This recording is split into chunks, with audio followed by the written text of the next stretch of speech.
Thank you. We are very excited to welcome you to the first evening of the 2025 Spring Edition of Pique Festival. Thank you for being here. We would like to open by acknowledging the land that we are gathering on.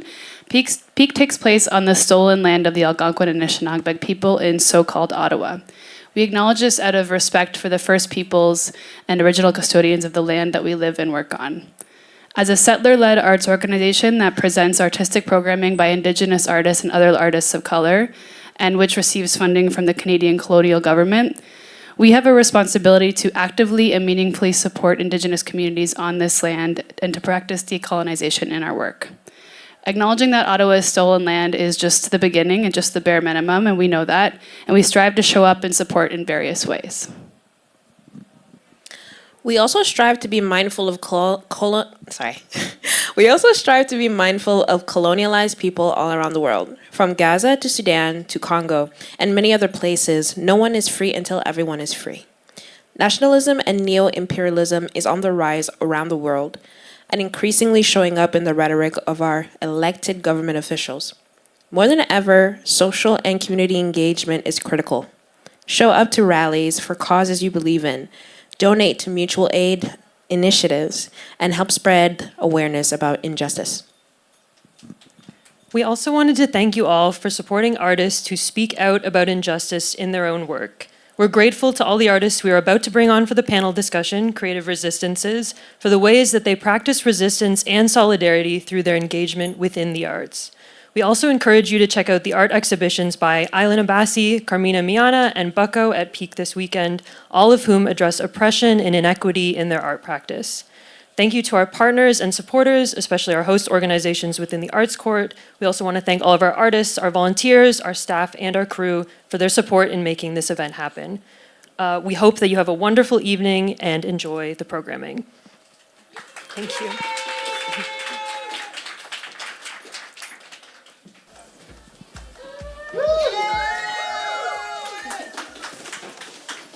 Hi, everyone. Thanks so much for coming. So excited to be here. That is my name. Hi. My name is Amy Eid. I'm moderating the panel today, and I want to start off by just introducing you to these wonderful guests here. On my left here is Gabrielle Fayant. Gabrielle is an off-settlement Métis woman from Fishing Lake Métis Settlement, Alberta. She's an award-winning woman for her work in her community, her dedication to supporting young people, and amplifying grassroots efforts. Gabrielle is passionate about cultural resurgence, revitalization, and restitution for all Indigenous peoples. She's been working in the community for 10 plus years to help improve the lives of Indigenous peoples and has a diploma in Indigenous Healing and Wellness Counseling. Gabrielle is a helper and co-founder of nonprofit Indigenous youth organization Assembly of Seven Generations, or A7G. And she's a co-manager of the social enterprise that A7G works on called Adawe Wagamik. And she brought some stuff from Adawe Wagamik too. And then over here we have Bear Witness, an award-winning multidisciplinary artist based in Ottawa and a member of Six Nations of the Grand River. He's best known as a DJ, producer, and VJ for The Hallucination, and was a founding member of A Tribe Called Red and the Electric Powwow Party in Ottawa. Bear's professional art practice began in the early 2000s, making videos for his father's, that's photographer Jeff Thomas, exhibitions. This grew into Bear showing his own experimental video work in galleries and film festivals across Canada and around the world, participating in the performance practice started by generations of his maternal line, Monique Mojica and Spider-Woman Theatre. Bear has traveled across North America, Europe, Mexico, Australia, and New Zealand with Hallucination and performed at festivals like Coachella, Bonnaroo, and Osheaga. Heck yes. So I'm just going to start with saying that I got a call from my father yesterday. I was feeling really like I couldn't focus on anything. And so I didn't know that I was waiting for this call. And he told me about his dreams. He'd called just to tell me about these really powerful dreams he had. And I feel like I'm still in them. And I think that was great timing for coming into this conversation tonight. And I just want you to know that if you were unsure that you were at an Indigenous panel, now you know that you're at an Indigenous panel. My name is Amy Eade. I am Dene from Katladichi First Nation, Hay River Northwest Territories. I think I did submit a bio explaining who I was. I'm looking for someone in the audience that I don't know for proof that I actually have to explain who I am. But it's hard to see. I guess I'll just say you saw a hand, one person that I don't know. I'm a local Indigenous communicator. I do a lot of things, but I think we're just going to spend most of the time getting to know Bear and Gabby.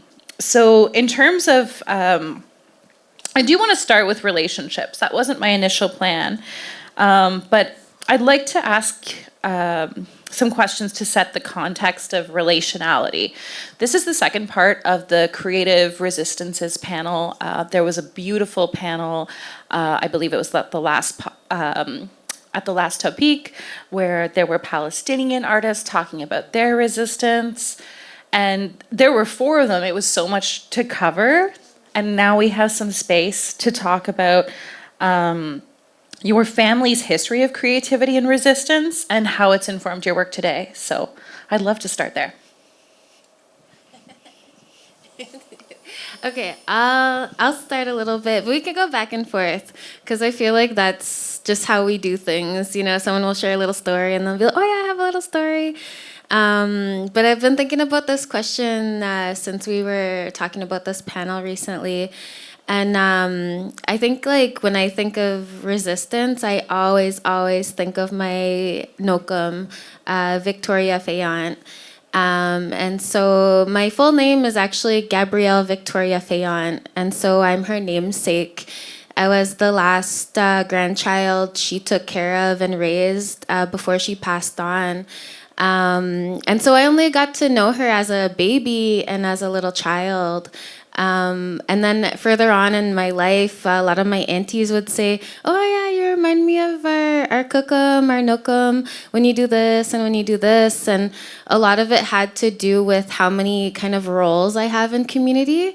And that's just what she also did. And I had no idea that she did these things until I was in my 20s. And so my nokum, Victoria Fayant, she was actually a midwife. So she brought babies into this world, but she was also an undertaker. So she helped transition those traveling on to the next world. She was a seamstress. She was a beater. She loved embroidery and crochet. I still actually have a beautiful blanket she made me as a baby. And then she was also like the president of the Women's Council. She was like the mail clerk. She was she like had her own cow and chickens at one point, so she was selling eggs and milk. And then of course we had a little trading post in Fishing Lake, and she used to contribute to that trading post as well. And so just like really naturally I stepped into a lot of similar roles here, even though I'm so far away from my homelands.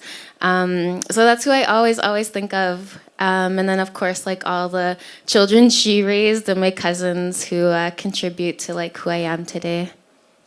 That really resonates with me because I feel like you have a lot of like that auntie energy, that motherly energy, but then there's like, you know, we're seeing a resurgence in doulas of all kinds, including death doulas, and you also have that I brought you into this world, I can take you out of it energy. And I hope you'll use that one in future. Bear. Yeah, I come from a family of artists, and I think resistance has always been a big part of all of their art practices. Going back to my grandmother and my great aunts in Spider Woman, I guess the way that they became performers and the way that they started this performance tradition in our family was with their father and his brothers. They had like a snake oil show in New York City. So they, made snake oil in the bathtub and sold it to tourists and hobbyists and wore regalia that wasn't their own. And my grandmother has a really a memory of just being sat at a table in regalia and eating spaghetti while tourists came by.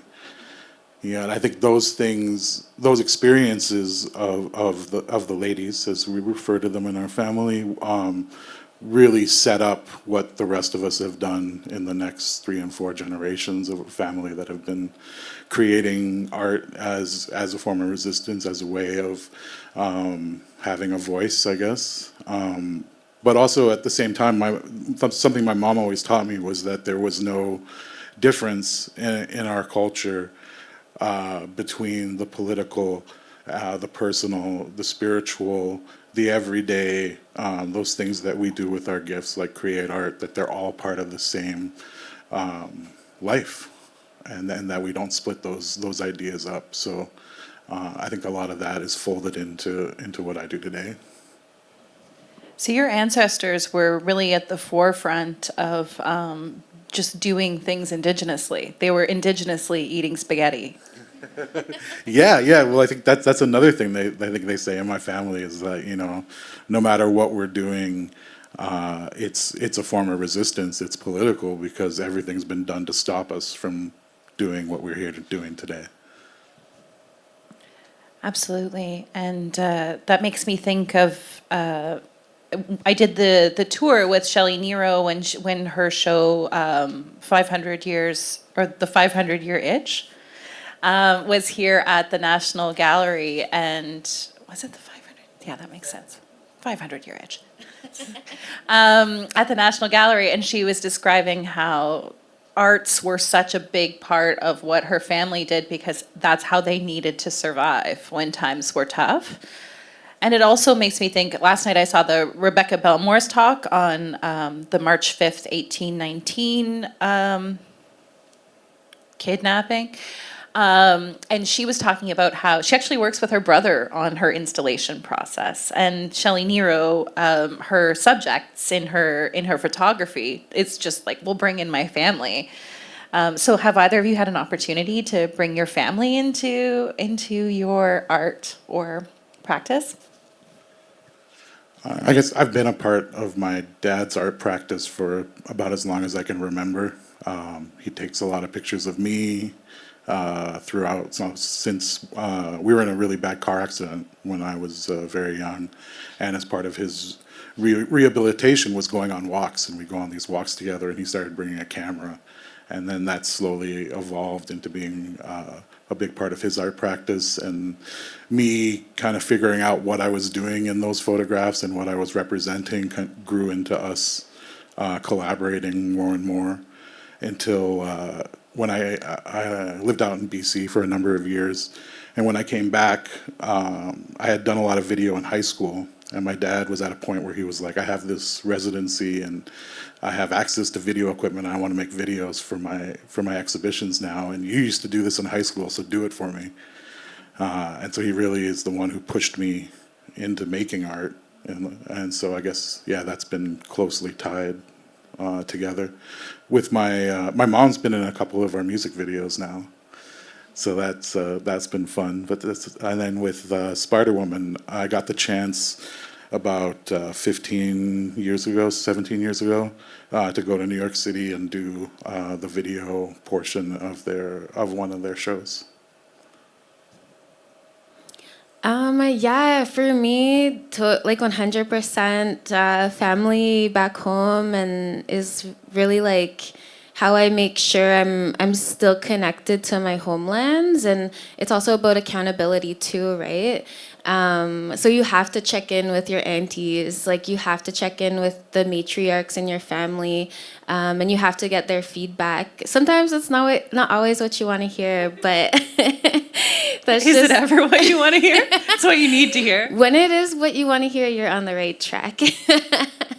But yeah, like just kind of like a whole roundabout way to explain like how I do things in this world is, so we have like our store in the Byward Market, and of course like I go home every once in a while, and one of my cousins was, she started beading and making really beautiful earrings and different pieces that really showed Métis pride. And so I was like, okay, let's get some of your work in the store. And then actually just last night, one of my aunties, she's actually my Nokum's cousin, but we just call her auntie. You know, she's like that matriarch figure in my life, Lillian Peranto.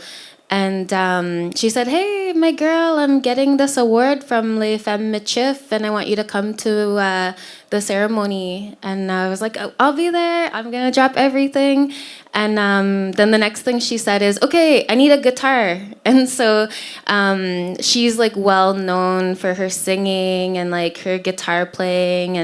And there's like so many there's a whole bunch of lore about her mom, actually, Caroline Peranto, who would apparently be like playing the guitar while she was jigging with her feet, and then she'd just have a smoke in the side of her mouth, just wiggling along.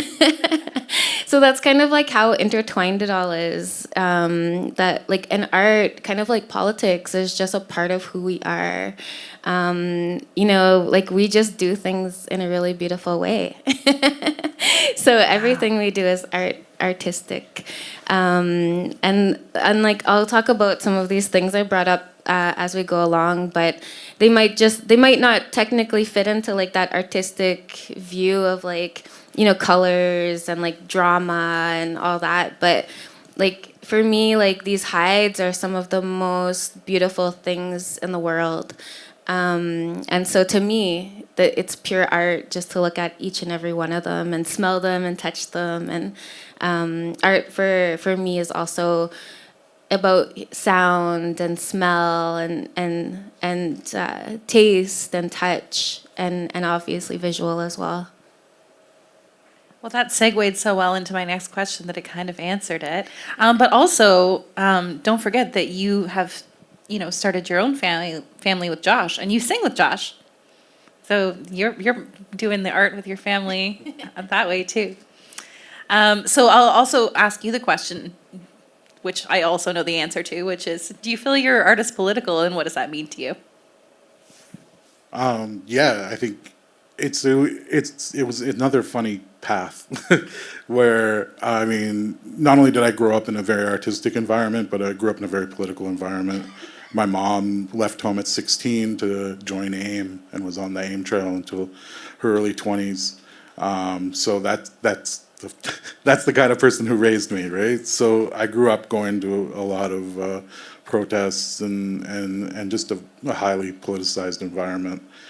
And I found by the time I had was in my like late teens into my early 20s, I was kind of burnt out from the idea of being involved politically, and I just like sank myself into the rave scene.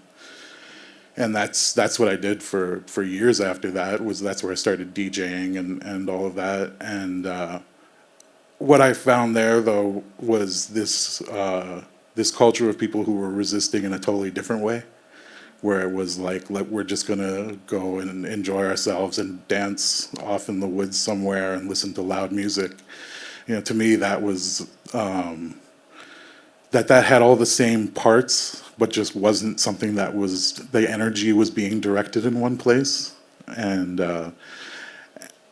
through that, I kind of developed this dream of creating a scene that, you know, had all those elements of the rave scene, but also was directing the energy someplace. And it was years later that Tribe Called Red started, and we started the electric powwow parties. And at that point, it was, the only idea was, this is a great way to pay our rent. You know, we have a successful DJ night. You know, the most successful DJ night at the time had ended, so there was an open spot in the scene to do something new. So we just jumped into it with that kind of idea, and very quickly we found that what we were doing was being politicized for us, and that right away the things that people were attaching to what we were doing had a political side to it. And so we had to make a decision really quickly of like, okay, are we going to lean into this, or is this or we just want to be party DJs? And since what we were doing was mixing our culture with our music, that the idea that we had a responsibility, because we were using powwow music, because we were using our culture, to use that voice for something.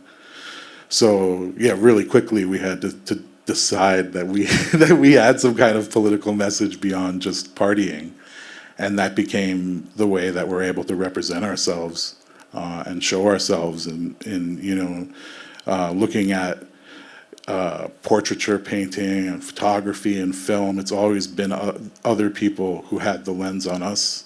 So we really saw, there was a moment where we were first starting to get the chance to hold our own image up. I think one of the things that really sparked it off is it was one of our first articles here in Ottawa, and they sent a photographer from the newspaper over to take a picture of us, and he wanted to take us into an alleyway and find some graffiti, and he was like, "Can you guys like squat down?" And I was like, "Well, you want us to like throw up gang signs too? Like, what is this? You're deciding." And then even like they even told us, "Well, can you like not smile?" And it was like, as soon as they said that, it was like this thing clicked in my head where I was like, no, like we smile, like this is not. So we did our first photo shoot on our own, and the photos that we chose to represent ourselves with was us just laughing, like deep belly laughing at each other. And that became this thing of like, no, we're not going to be, stone face in an alley in front of graffiti. Like we're going to be, on a rooftop in the sunlight laughing. And that was kind of what the goal and the message that we attached ourselves to in the early days. I was just doing an interview, and the interviewer was asking, why storytell? Why do you have to keep doing it? And I started with, well, of course, because I'm inspired by what other women are doing. We have to tell these dramatic stories. Then I remembered the same thing. It's also about sharing our joy, needing to tell that story alongside, because it's a really big part of who we are. I think you also had a reaction to that question. Yeah, like a lot of people often ask me like how I became an activist or all these things, and the way I see it is that Indigenous people is like, we don't have a choice. Like we're born into this, like every breath that we breathe is political. Just sitting here, like having some hides out, talking about protests and AIM, like that's huge, like resurgence actions. And it might not always come across, like when people don't really understand the history of Indigenous peoples' like struggles and our histories, but we know, like just by sitting up here, that we're choosing and we're representing our communities as best we can. And I remember when Idle No More was happening, that's like kind of where I got my little spark that really never went out. But Idle No More was this beautiful movement that happened, and it was happening here in Ottawa, right across, Turtle Island. And, there was all these folks that had gathered here in Ottawa, and were really, really upset about what was happening during the Stephen Harper era.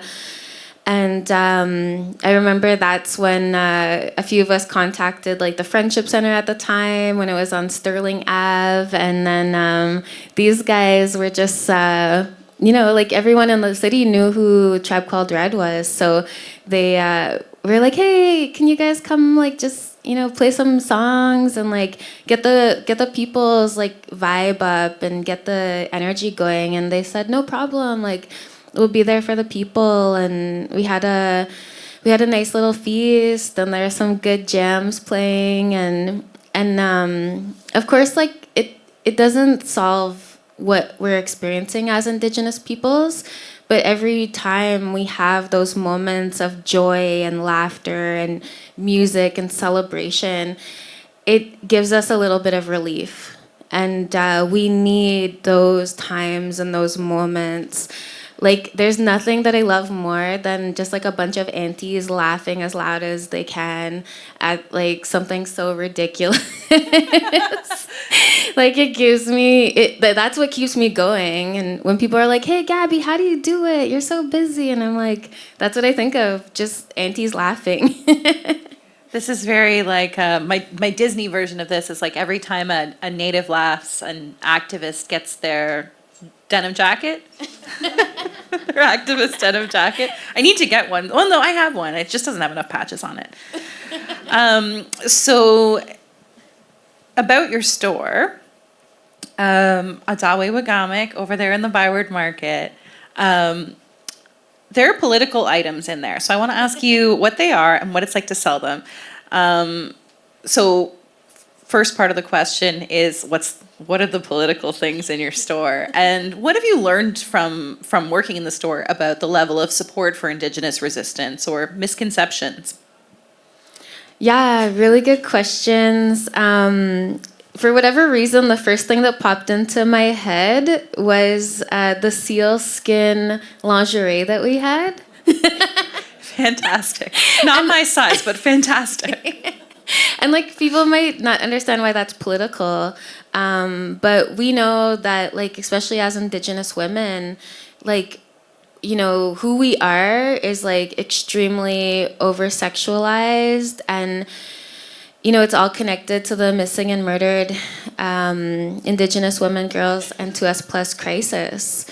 And so when we as Indigenous women and femmes are able to take control of our own bodies and celebrate our own sexuality on our own time and place, that's powerful. That's hugely political. And you know, you can be political in so many different ways. But that was like one of the things that popped into my head right when you said that. And then of course, like, we do like orange shirt days, and we like sell orange shirts, and that's super political, and it's No, it shouldn't be. yeah, it's wild that as Indigenous people we have to say that you should respect children. Like, that's not okay, and should never have been, and should not be normalized. And then we also, connected to that, we also do reconciliation tours around Ottawa, and we remind people that, you know, residential schools were not created by like this big bad boogeyman in an evil castle far, far away.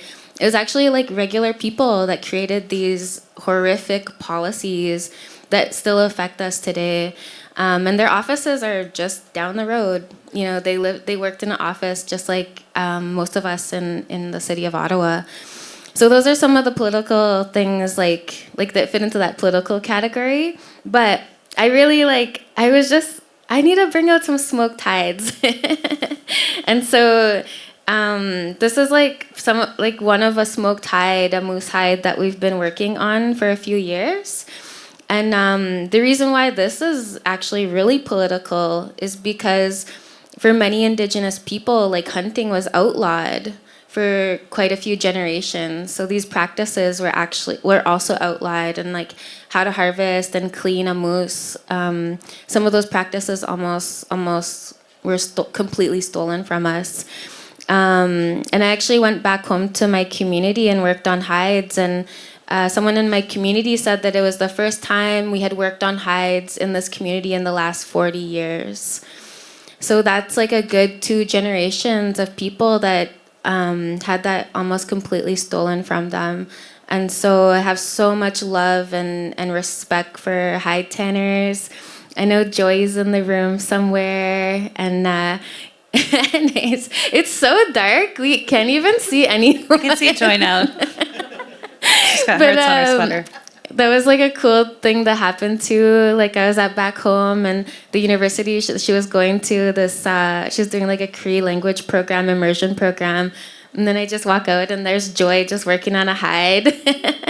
So that was so cool. But yeah, these hides, you know, all of those practices that are so sustainable and actually so good for the land were almost completely stolen from us. And it was those folks that knew that we would eventually have to teach people again how to take care of the land. It was those people that went out into the bush and hid their practices and knew when the right time to bring them back would be. And we've been working on hides in the middle of the Byward Market for the last 2 seasons. And yeah, it might not seem like a lot to some people, but for us, it's like, you know, like we're standing our ground and we're ensuring that today's generations and the next ones, they're going to know how to take care of the land and how to take care of the water and the animals. That's what my father's dream was about, was returning to the ways of the land. And it was a 2-night dream, and although there were many interruptions, he would go back to sleep and pick up right in the dream where he left. It was a very powerful dream, folks, about reclaiming our ways. And even though we had done things to survive that might have made us harder or made life harder, there was still art, even at a time we weren't smiling. Did I even answer your question? I don't think I did. You said that the sealskin bikini was, and then also I kind of asked about like what misconceptions people would have about the art or anything. Mm-hmm. But I guess like, yeah, just to like kind of get back to the question, or my long about way, we actually sell like really beautiful work from moose, like hide tanners in our store. So like, for example, my earrings that say fuck around and find out. I can put you back. I can send you back. This is an 18 plus show, right? But yeah, we sell beautiful work, and like we love supporting our hide workers, artists. And so we also brought some items from the store that are all smoked hide to just kind of bring it back. So yeah, anyways, I think I answered your question now. So. And yeah, I do want to ask, I want to ask Bear the same question, but first I also want to acknowledge that, you know, what I hear from what you're saying, and my feeling is that something that's a right to us to live with the land has become a privilege. Whether you're living on the reserve and your family is helping you, teach you the ways, or whether you're finding other ways, even paid ways, to get to access these things, it's become a privilege. And that in our communities traditionally, it wasn't like you had a job as an artist and you went, like it was just something you lived, right? And anyone can argue with me on this. Maybe you can at me about whether we just lived as artists full time all the time, because it was part of who we were, some of us. And what do you want to talk about? One of your most political works of art? I don't know. I guess most recently we did Voices Through Rubble, a song with Saul Williams about the genocide in Palestine. And that was just something that grew out of the need to make art when something so terrifying is going on, and the idea that that we can always use our voice to support other communities, other people suffering through colonialism is definitely something that is close to home. So for that piece, we kind of just reached out to Saul. You know, I remember like right away hearing Saul in my head with his Not in Our Name song, and I was like, oh, maybe we should remix that for the set or do something that way. But then I was like, well, we've worked together in the past and we've supported each other a lot in the past, and so I just kind of hit him up with the ask, and he had been doing so much up until that point already that he was just super game. And then while developing that song, it kind of happened over a few months. And we were in Tim Toolman, he lives in LA these days, so we're working there. And another collaborator, Narcy, an MC from Montreal, happened to be in LA and wanted to come hang out in the studio. So we're playing everything that we were working on. And then I was like, oh yeah, check this out. I just want to get your feelings about it and how we want to put this out, and donate any money that comes from it and all of that sort of thing. And also, explaining to him that it was something that we were doing for the people, not just as something that was going to be like us talking about what was going on. No, this is something that you were talking about earlier when during I'll No More, and people started playing our music right away, and we were actually in the studio then recording an album, and one of our first finished songs we ended up putting out in support of I'll No More, called The Road. So in that same spirit, that was what we wanted to do with this song. This was a song, for people, not just about them. And when we told that to Narcy said, "Oh well, if this is for the people, then you need to have something that they understand, not just Saul's words in English." And he came in and added things that people were saying at protests there. So that became such a key part to that whole process of again, not trying to center ourselves in this art that we were creating, and to make it a vehicle for other people. That speaks to my experience too of showing up for Palestine, which I say because it was just about showing up. I wasn't confident that that marching in the streets would make a difference, but I was confident that it's important to people when they stand up for themselves that we show that we also are behind them, and that in the coldest days, in the hottest days, we'll show up. Gabby knows what it's like to kind of throw a thing and it's not very big. Yeah, throw a thing, not very big, or don't think it's gonna be very big, and then it's huge, and you're like, ah! And you're walking over a bridge with a whole army of youth behind you. Oh my gosh, yeah, like doing these actions is like a whole other thing too. And like we've done actions, like I remember there was that one I don't know more action we had, and it was just like a blizzard, but yet there was like so many Indigenous folks just like, rah, we're gonna get them. Like, and then like other times, like I've been to like a lot of the times when we do actions, it's just our own community, and like that's really unfortunate. But there was some really beautiful moments of solidarity. Like we were doing like we were like basically blocking the roads around Ottawa in solidarity with Wet'suwet'en. And I think at that moment, that's where we had a lot of solidarity with people of color from other communities. And like, again, I thought it was just going to be like 5 of us. We'll just have some signs and a megaphone. And then sure enough, there was like hundreds of people showed up. And there was so many of us that we were actually able to block the intersection at Rideau and Sussex, right where like the chapters used to be. And we had this really beautiful round dance, and it was obviously our community, Indigenous community, but there was so many people that came out to support. And I looked around and I just like started crying, because we put ourselves out there and we know how important like our causes are, but we do feel alone sometimes. And that's why I also showed up for Palestine, because I know that feeling, and what they're experiencing. I never want them to think that they're alone. No matter how hard, no matter like what we're up against, that feeling of isolation is what will kill a movement. And so being together, dancing together, listening to music together, laughing together, like that keeps a movement so strong. Yeah, I find the most heartbreaking thing about these things is the hope.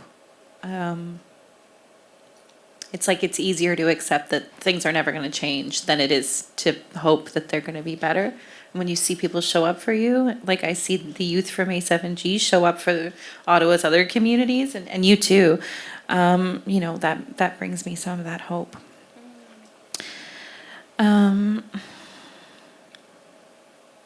Well, as artists and organizers, how can we actively support decolonial efforts through our creative practices amidst the ongoing impacts of colonization? So I'm talking about all the things, like not only just like the lack of support for artists, but the other colonial impacts. How do you keep your creative practices strong through that?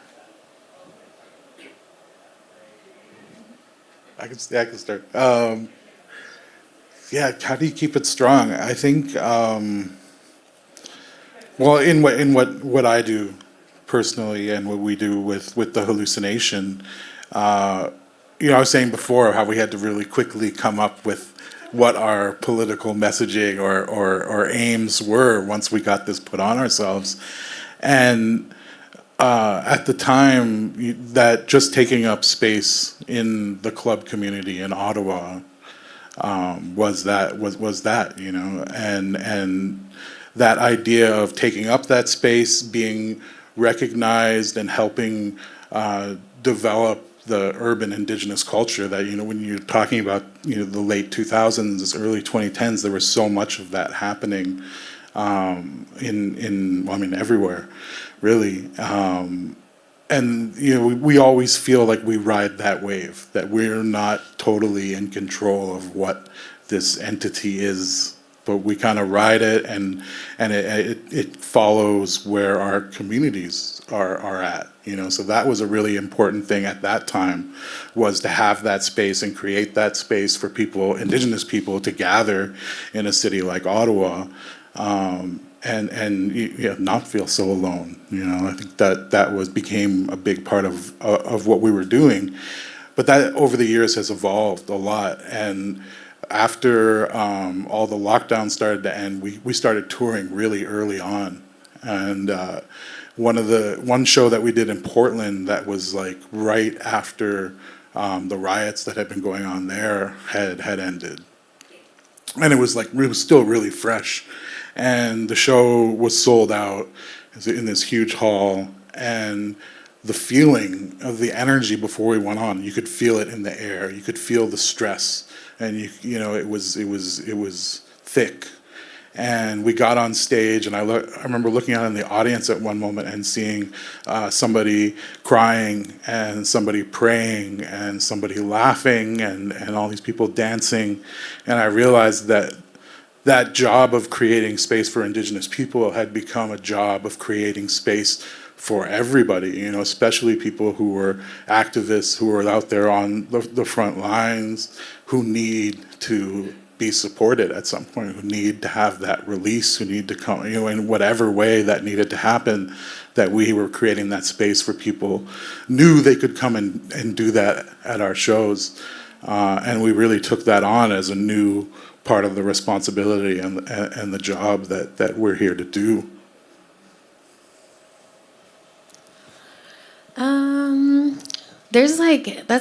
I feel like it's just like a never-ending answer I could give you. We have a lot of other questions too. You don't have to touch this one. I was reading it and I was kind of like, what does this mean? Who wrote this?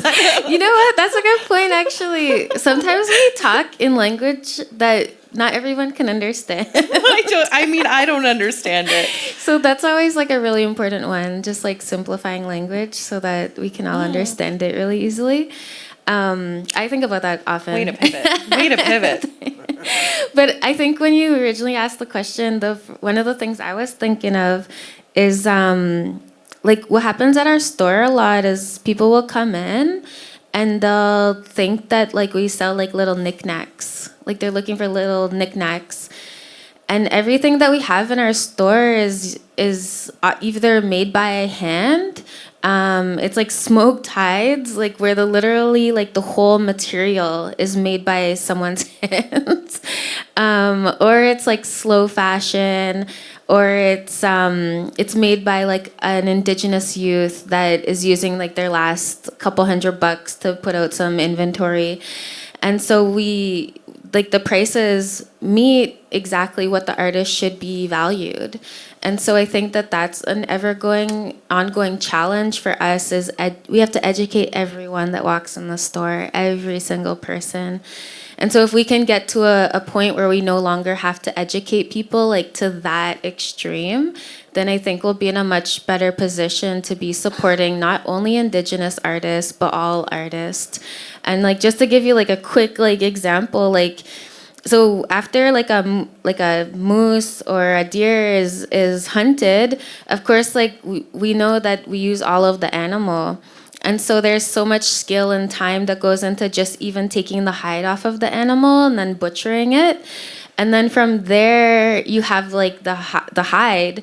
And so somehow someone figured out that you could turn like this raw hide into this soft leather. And like that's science. Like that's art and science in one. And you know, there's a lot of time that goes into that. There's a lot of transformation and like blood, sweat, and tears that literally goes into like each piece of like these earrings that I have on today. So that's always what I think of. If we can truly have just a little understanding of how much labor goes into Indigenous art, we'd have like a much bigger appreciation for all artwork in general. I think I might have done what you did before and kind of meandered away from actually answering your question. We clarified. We don't really know what it was. Right. Whatever it was, your answer was good. All right. I won't worry about it. Oh, you're welcome to say more. I was just gonna. Well, I just realized I didn't finish off the thought, which was to, no worries. Which was to say that that's what keeps us strong is taking on those responsibilities and being able to have that transfer of energy between the audience and ourselves. I guess that's what's like so exciting about like a superhero comic is like they're tapped for greatness at a moment. Whereas in real life, it's more of a journey of being tapped to be something special for your community. Having to accept it like pretty much overnight, that must have been a wild, wild journey. So I want to ask about some things that folks doing their own work could utilize. So you've both worked on collaborations where you're honoring many perspectives and people are bringing their different allegiances to your work, and that must be challenging. So what advice do you have for working intersectionally on creative resistance projects? Gabby already gave one solution, which is just speak plain, Amy. Gosh.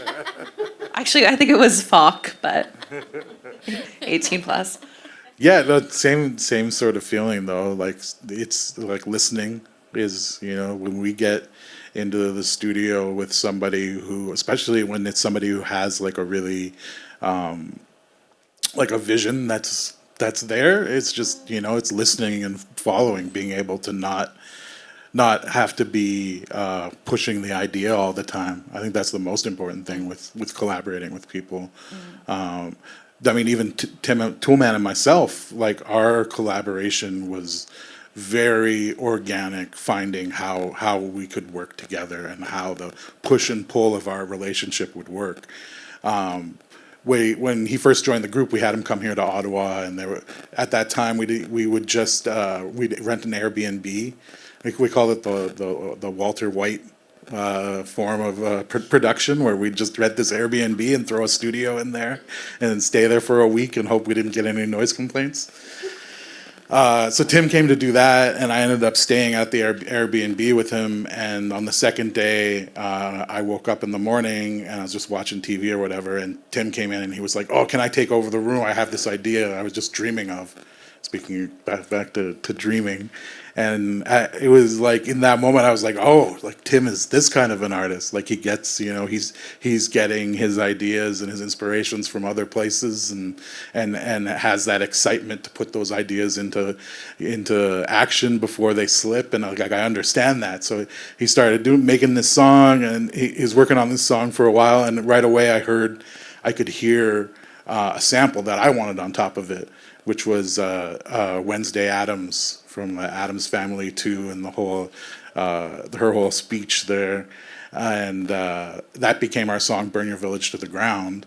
And just seeing like the way that we were able to figure things out right away together is so special. And having that type of collaboration where now at this point, we don't talk half the time when we're in the studio. And when we do, it's usually like, oh yeah, I was just going to do that, or I was just thinking about that. Or, you know, on stage, we don't look at each other unless somebody makes a mistake, you know. And you'll see us, and we're in like perfect. That's when you look at someone for sure. And then we laugh, but we'll be in perfect sync with each other without making eye contact, you know. And I think that kind of collaboration, I mean, it comes from a lot of time together, but we have a trust together. We always listen to each other, and we're able to have that push and pull. I know how far to let him go before I have to snap him back and be like, okay, maybe not that. But he also knows that I'm always going to give him the rope to explore everything he wants before saying, let's come back to something else maybe, or that sounds like this or that. And so I really cherish that collaborative energy that we have. I think I was really, like I was mentioning being in my dad's work earlier and coming to the realization over years of him taking my picture, of why he was taking my picture, and then how I could represent myself in those photos to say what I wanted to say, and that conversation between us grew over years and years, and that is my first example of collaboration. So my expectations, I guess, were really high. And I had a lot of collaborations that were very difficult, and I I used to work here at SAW. I was put in one of the last youth programs that happened, and for years after that, I used to edit for people just as a way to make money.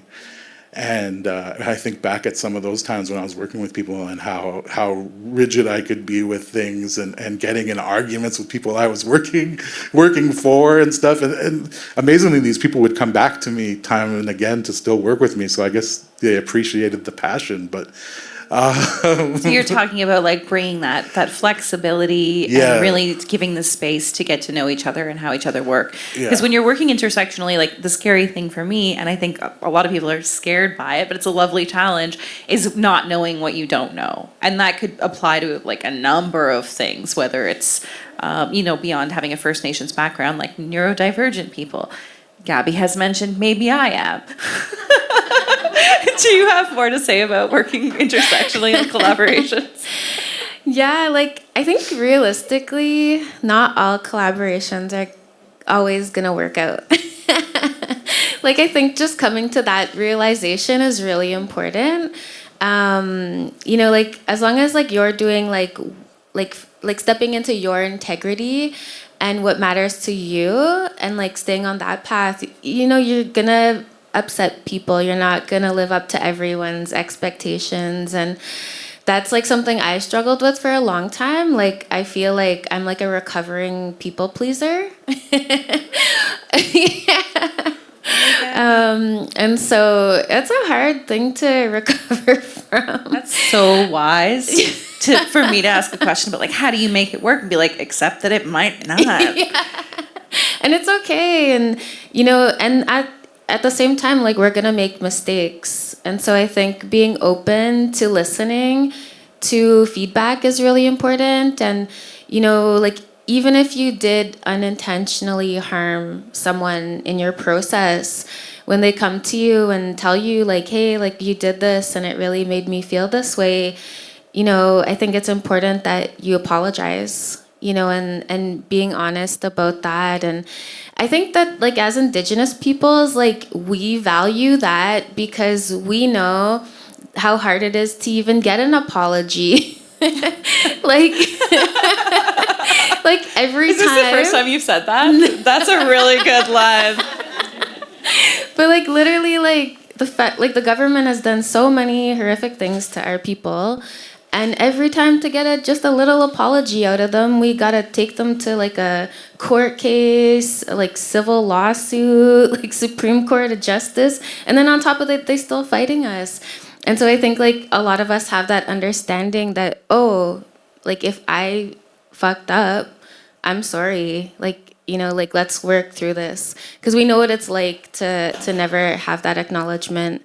And then I just wanted to kind of jump off of something you said too about collaboration. And when you were talking about your guys's partnership, I was thinking about how I work with some of the youth, and when we do a round dance, we don't even talk to each other either. We do look at each other, but it's more a lot of lip pointing, like that. And if we have to talk to each other, it's usually because one of us forgot to do something really important. But that's like, I think, how community is. You know, community, once you get that flow and you get that really great community going, it's not even that you're best bros with everyone in the community, but you know how to work with each other and you respect each other. Like, you respect, like, when someone says, I did this, and you're like, okay, cool, I'm going to go take care of what I got to do. It takes years and years and even probably decades and generations to like build up these types of communities that we need, but yeah, we're getting there. And these stories and sharing these stories is how we're all collectively going to learn how to improve our communities. Well, you should both be very proud of yourselves if you're already not. So speaking of that, there are additional responsibilities of having a public platform especially as Indigenous creators.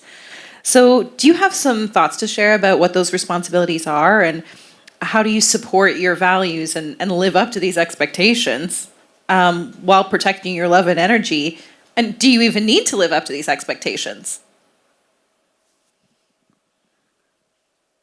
I think we set a lot of expectations for ourselves in the group, and that, again, like I was saying earlier, was born out of realizing we were using our culture in our work, and that came with certain responsibilities, not only in the way we used our voice and our platform, but also in the way that we conduct ourselves in life. You know, there's been times where people have questioned what we do, you know, in using powwow music and clubs and the environments that we play our music and those sort of things.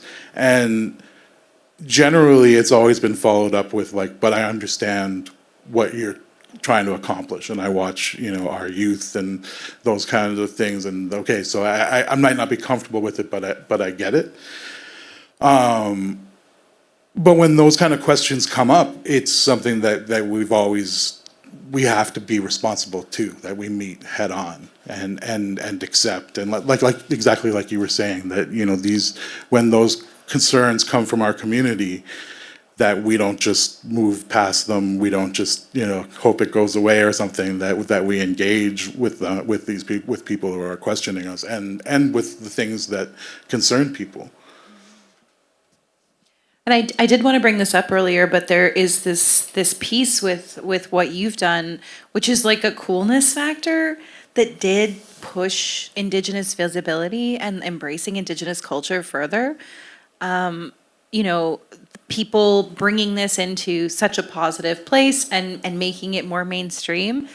Sorry, but I feel like that's part of the reason that it became accessible for me and that I found a path.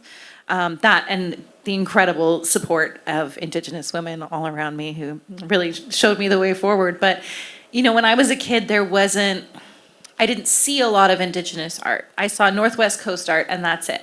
I heard the big drums and nothing else, and it didn't mean anything to me. I didn't feel like this was a part of who I am. So it took kind of like what's that to bring me back to my people. So I'm super grateful for people making those decisions to wear a sealskin bikini, do powwow type music in the club. Yeah, like, at least for me, that's how I see it, is like, I just want our people to have the ability to make their own decisions for themselves. Whatever those decisions are, like, as long as you're informed in your decision making and you have the support, like, that's where I think we all our ancestors wanted to be, you know? And I think the really beautiful thing too about having responsibility is that you know, you have so many generations of ancestors supporting you. Even when you make a mistake, like, it often feels like in this world we can't make mistakes. But I always know that, you know, when I go to like our ceremonies and the lodge, they still take care of you, and they remind you of gentleness and softness and kindness. And so I think it's really important that even though we have, it can be really tough for Indigenous leaders in any field, that our stories and our ceremonies always have that kindness. And even the land can teach us a lot of things in a really harsh way, but it can also show us so much kindness. Like from the littlest flowers. Like, I think it was like last summer, something like the wind just passed by differently and I got distracted and I looked in this little patch of grass and I found these like blue flowers and they were like maybe a centimeter big. And it was like almost like a reminder to me to like just literally stop and smell the roses and smell the flowers. And there's so much beauty anywhere you look, and the land provides that, but it also does provide harsh realities and wake-up calls and responsibilities that we also have to uphold too. That reminds me of two things. Wait, you had something to say? I was just going to follow up that, you can make mistakes and you're all right as long as everyone's laughing. It's when people stop laughing that you really messed up. That's I learned that the hard way at Longhouse. I've always gone to Longhouse, but not continuously in my life. And one time I got picked out because there wasn't enough Bear Clan people there to do certain things, and they wanted me to yelp 3 times to start the Peachstone game. And they were like, but a chief's going to say a few words, it's a short address, and then you got to do this yelp. And so the chief got up there, and if anybody knows much about Haudenosaunee folks, don't say anything in a short manner. So the chief started talking for 5-7 minutes, and then he took a pause, and I yelped, and I yelped one time, and the whole longhouse started laughing. And then as soon as they stopped laughing, he started talking, and he went on for about another 20 minutes. And then they were like, "Okay, Bear, it's time. You got to do your yelp now." But that was an important lesson, knowing that everything's all right as everyone keeps laughing. Literally, and that's one thing I'll say to non-natives and natives that are also reconnecting. Please laugh. Learn how to laugh at yourself, or you're not gonna have a good time. We roast each other like it's nobody's business, and that's just one of our love languages. And when I've messed up in ceremony and told you, "Oh my God, I'm so embarrassed," you're like, "Guess what I did?" We're all gonna mess up from time to time. Exactly.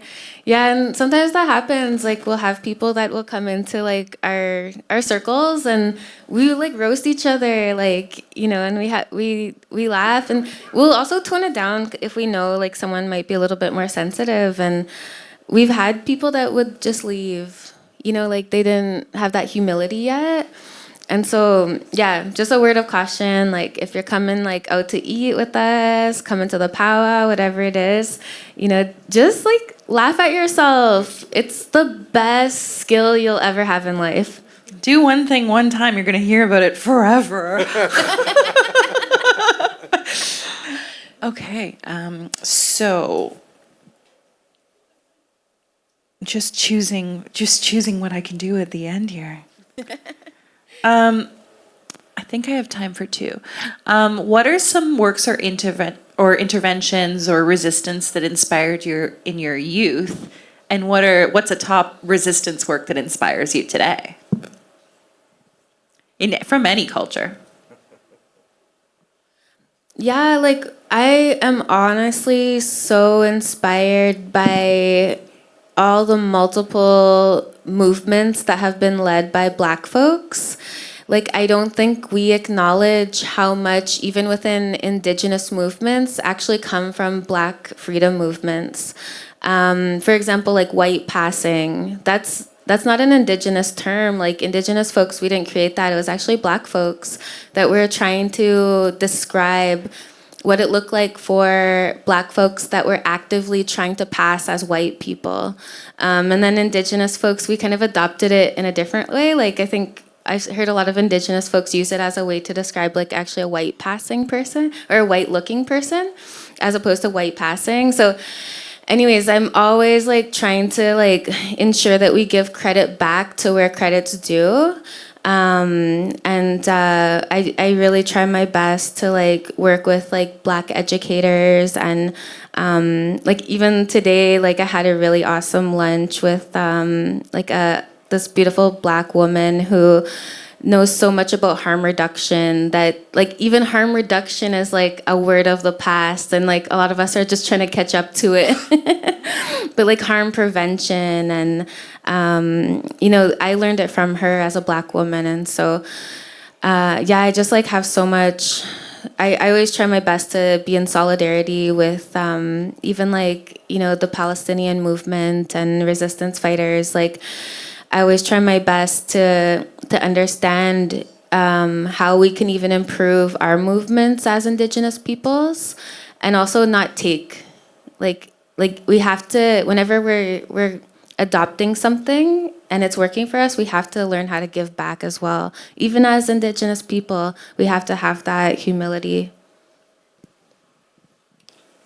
I think the thing that inspired me the most, the thing that inspires me the most right now is watching what's been happening with the Maori people in Ottawa, and watching them fight what the government's trying to do with rewriting the treaties that legitimize the country, and watching the resistance happening there and the resistance happening in Parliament and through dance. And yeah, exactly, through song and dance. It's such a powerful image, and something that definitely feel you get that feeling of like this. I want some of that. So that's definitely the thing that inspired me today.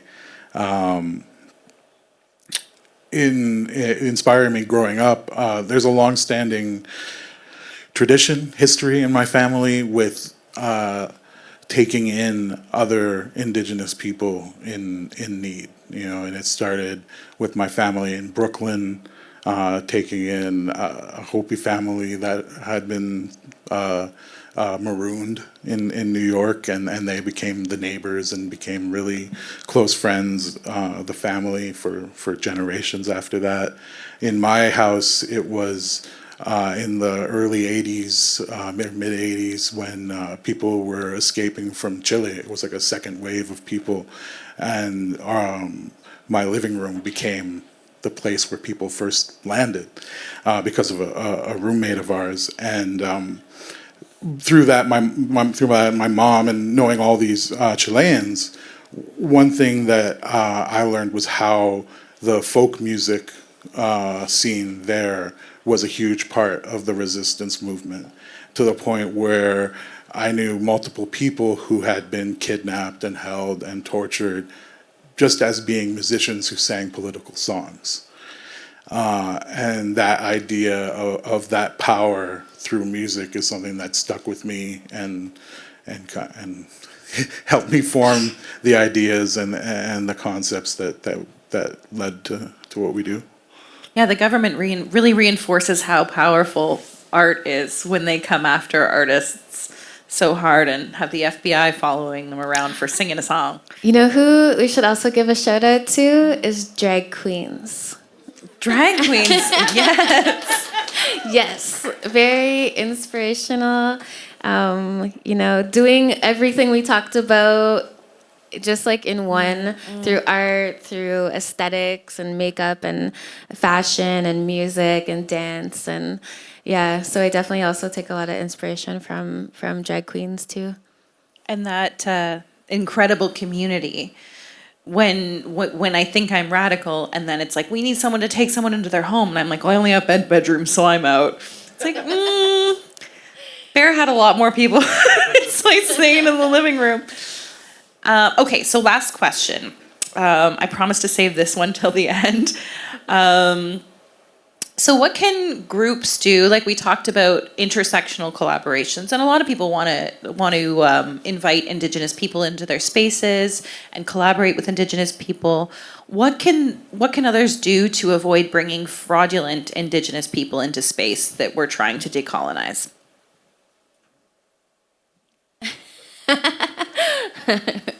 Yes, a very, very important question. Like, I don't know about you, Amy, but I personally didn't think that we would ever get to this point as Indigenous peoples where we had to like defend our identity and protect it from people that want to steal it. Like I grew up with a beautiful Métis family who had always lived in poverty. A lot of my cousins were involved in gangs as a way of survival. No one ever wanted to be me or my family. Like I remember even in high school, a lot of the folks that would be on the streets asking for change would be Indigenous folks, visibly Indigenous folks. And I remember I would give out some money, and some of my peers in high school, they would say, "Ew, why are you doing that?" And it's just like I just saw my aunties and uncles in folks, and so I wanted to help them out.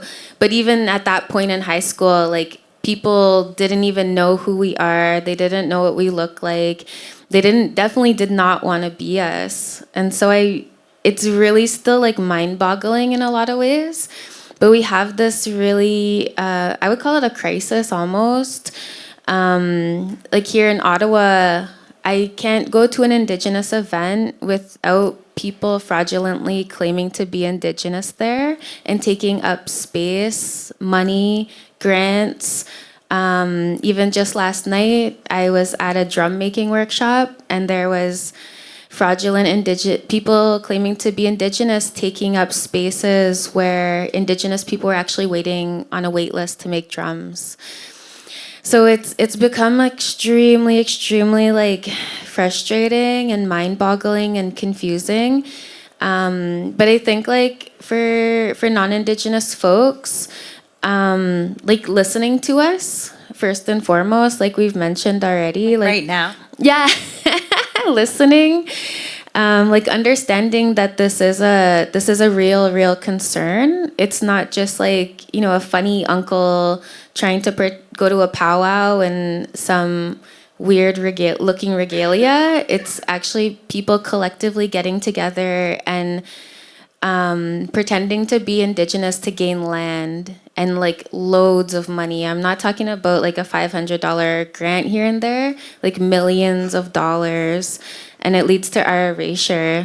And so myself as a Métis person living here in Ontario, because of all of the confusion that people have around Métis people, every time I talk to someone, I have to give them a whole history lesson about who I am and who my family is. And that's erasure. Like it shouldn't have to be like that, especially after like the Truth and Reconciliation Commission and reconciliation as a movement has happened. We should be light years ahead of where we are. So ways that's like just one way is listening and understanding. And I think as Canadians also, like this confusion that we're at right now, it's a Canadian problem.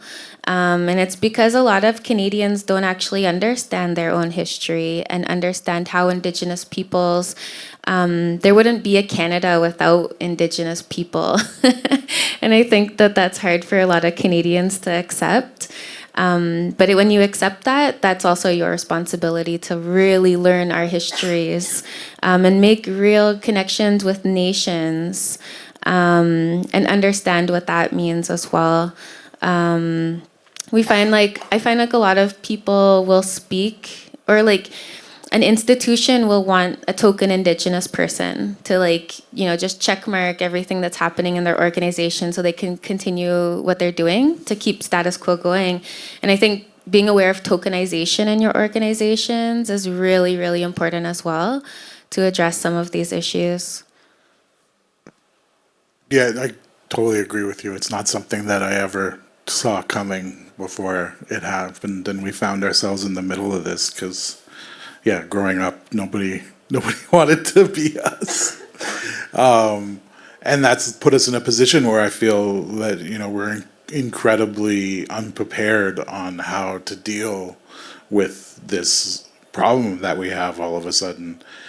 For me, I'm watching people that I've known my entire life be questioned now. And it's like things have gotten closer to home personally, which has been, again, mind blowing to try to figure out how to feel about or what to do about.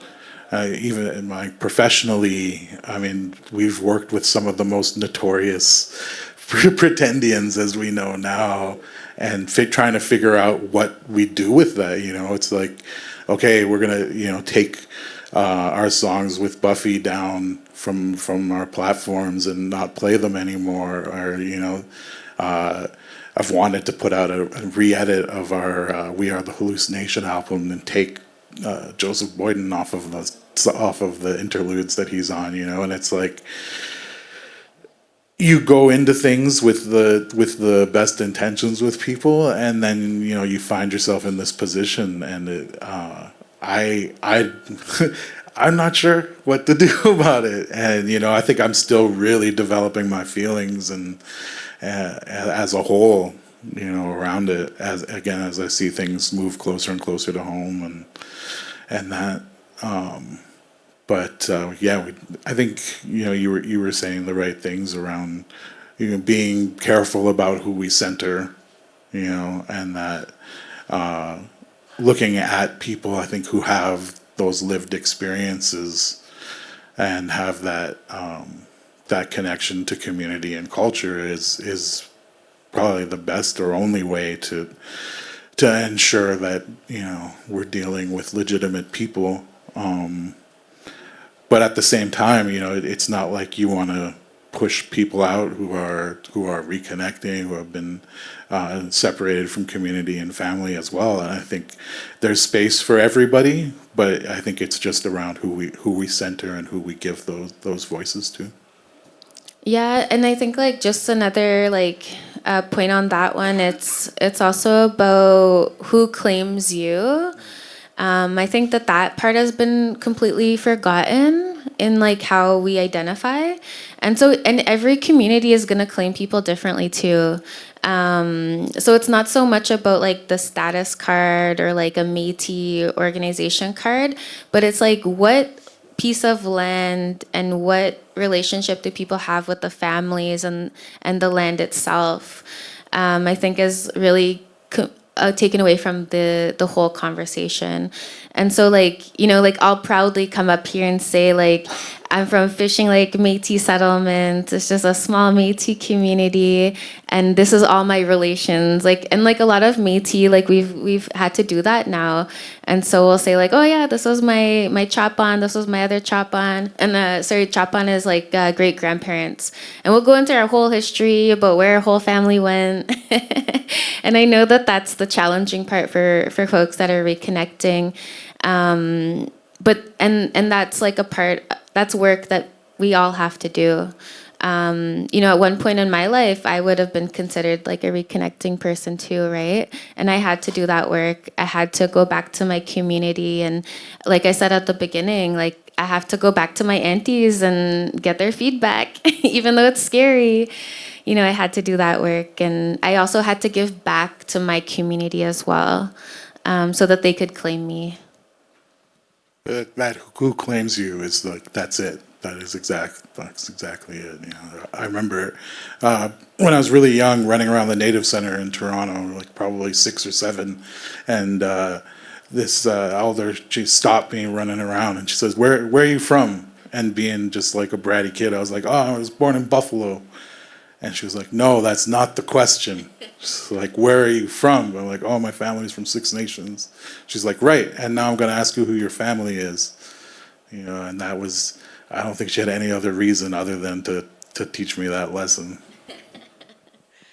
And on the topic of reconnecting folks and how they might have lost those ties and kind of that evidence that links them to community. So, for example, it's an issue with missing and murdered. If you go to find your mom and she's gone and there's no one else to help you find who your people are, we have our own communities. And, you know, when I see someone is with A7G, even though I couldn't necessarily tell you where they were, I couldn't verify myself where they were from, the group knows, the group has accepted them, and I can trust that. I definitely haven't made friends or colleagues in my life, you know, 10 years ago being like, well, where are you from? Who are your parents? Tell me your whole thing. And now, unfortunately, we're in a really, we have to be protective of ourselves, and that's really difficult. And this whole thing has been really good at being a tremendous drain on our resources. And I thank you both so very much for continuing to put that love and thought into this, and be strong in your convictions and stand for what's right. Whether or not you realize you're doing it, you are, and that's why you're here today on this Creative Resistances panel. Thank you so much for I'm not sure if I'm over time or under time, but we're gonna wrap it now. Thank you.